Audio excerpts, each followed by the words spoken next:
I used to write for a living, and now I create content.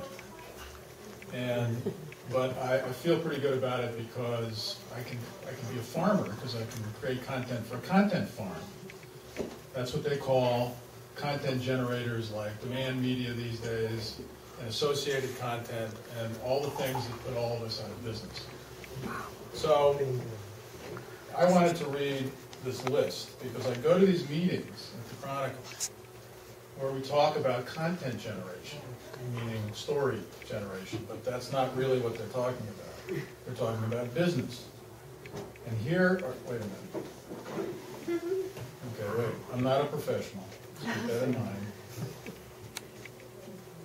I lost it. All right. Here are the words. Wait a minute. Okay. Here are the words I hear the most. Please raise your hand if you've heard of any of these words. Curate, API, interstitial, baked in, bake off, horizontal navigation, app, thought leader, data feed, deep dive, in the space, SEO, SEM, content optimization, beta, migration, demo site. There we have them. Yeah, someone's heard. Test and target, trending stories, validate the data, capturing real-time analytics solutions, interface, geocoded, critical mass of content, putting some skins on. What? Yeah, that's what that interested me too, but it wasn't interesting. Soft launch, hard stop, debug, roadmap to functionality, user-moderated listings, sitemap, scrape, crawl, serving content. Good job of optimizing so good visibility to this content. Migrate the site, content replication, white label, white hat, black hat. White noise. White label. Yes, yes. White label, there we go. Yeah, Competitive set, relevancy, niches, local incumbents, evergreen products, distributed network play dashboards, hand curating, digestible formats, proprietary technology, immensely scalable, asynchronous processes to tag data, robust, manipulate data, big JavaScript widgets, hyperlocal publishing dashboard, feed curation and market, 12 fully rated RPMs, capturing the long tail, controlling the ad experience, creating an engaging experience, URL or SEO frame, special sauce, drop downs, monetize those impressions, tweet zips, reseller distribution deal, aggregate and target our AdSense modules, core competency, how do you scale, long tail search people, render it, advanced functionality, data acquisition, click widget, cutover of DNA, granularity, crawling technology, hidden API calls, scalability architecture, and the last and my favorite, new Lindex slave replications. We're dead, Phil. There's a place in Washington called the Museum, and when your whole entire profession has been relegated to a museum, you know you're fucked.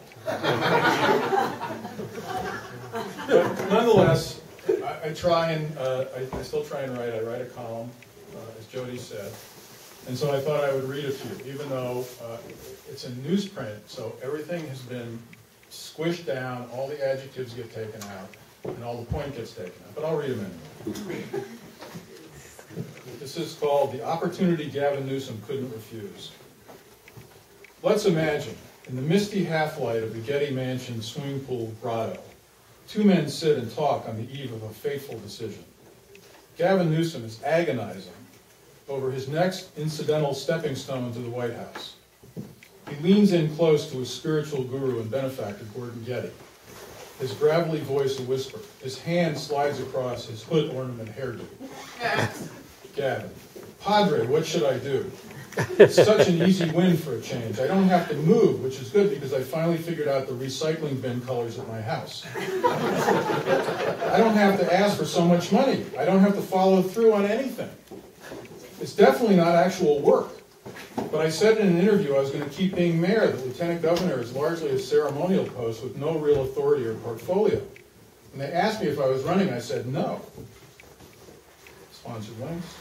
Gordon, so did Obama. Who cares? No one pays attention to what a politician said yesterday. Gavin, but I told him I was rolling up my sleeve, that I was committed to finally fixing San Francisco. Gordon, Sacramento's hot, short sleeves are good. Gavin, can you get me those doctor's reports on Jerry's health? I mean, I really don't want to wait 4 years to be governor. I'm still young, photogenic, full of charisma. This is California, the land of glamour. People owe me that job. Gordon breaks into a massacre area from The Godfather. Patience, mon fils. Jerry only did 12 pull-ups. Just do more pull-ups than Jerry and you're golden. Gav.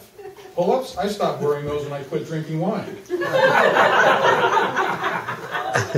Gordon, whatever. It's just ribbon cuttings and breaking tie votes in the state senate. They've only had 2 of those in 33 years.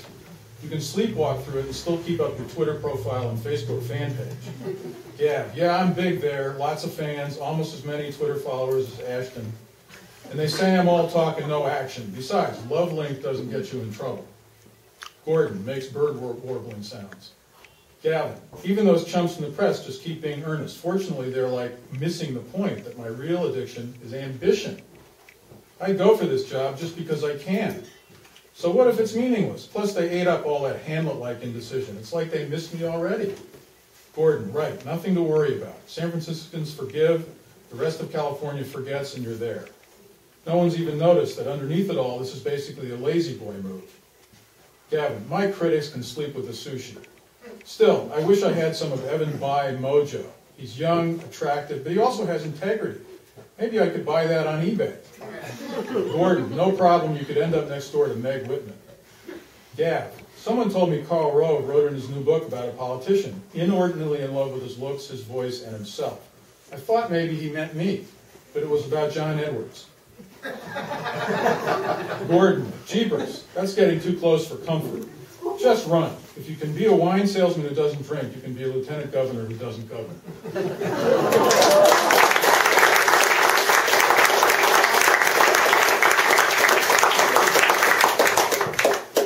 Okay, this one is, I'm going to read the Litquake Literary Festival guide. The dead haunted me last week in some unexpected ways. We were walking up a steep section of Fire Road on the Mount Tamalpais. A woman in bicycling gear stood above us, agitated. Someone's been hurt, she said. 20 feet past her, a tall man lay on the side of the dirt trail, flat on his back. Someone was bent over him, compressing his chest. Half a dozen people had already stopped to watch, cyclists riding the popular route on a crystalline Sunday. The downed man had biking shorts and a helmet. Long silver hair streamed out the sides. I was behind him, said the woman, who called 911. At first I thought he was resting, but his head was at too much of an angle. I got his cell phone and tried the first number, she said. The person didn't know his last name. No one there had seen him go down. He'd taken a few breaths, but that was it. Soon his face was the pallid tone of a fish's belly. His lips were turning blue. The cyclists talked to each other in hushed tones. A paramedic team arrived with a fire truck and 2 red pickups.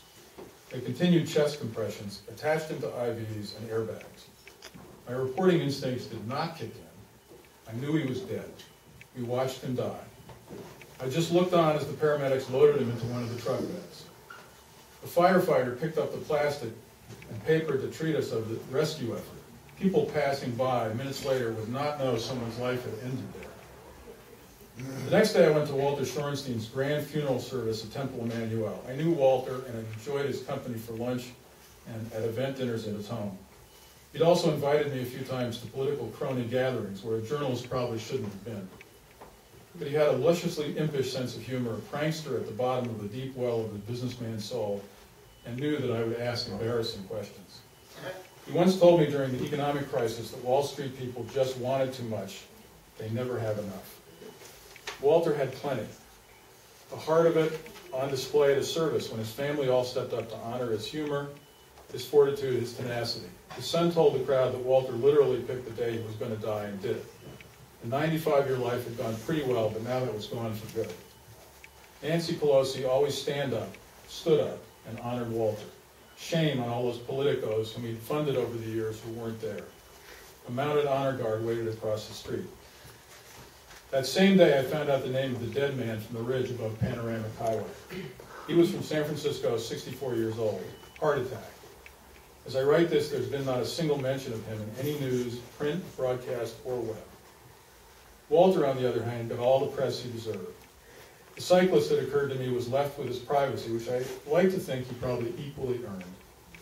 It was bizarrely more powerful and scary to watch a stranger die unexpectedly just like that than to lose a friend whose company I'd enjoyed infrequently but so much over the years. I haven't thought about Walter a lot since his funeral, other than like a lot of people, I'll miss him. But the gray-haired man on the dusty roadside stays with me. Thank you.